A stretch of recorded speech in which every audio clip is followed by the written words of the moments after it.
40 na lang, 45cc. 45 sir, kain ko. Ha? 45. Oh.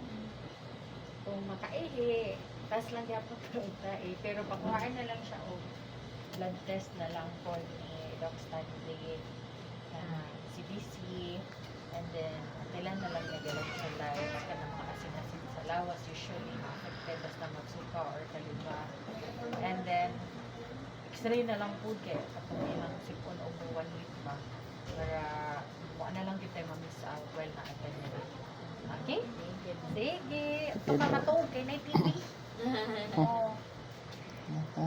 Kanang na TV sa atubangan nimo. Sige, sige. Sige, Doc. Thank you. One,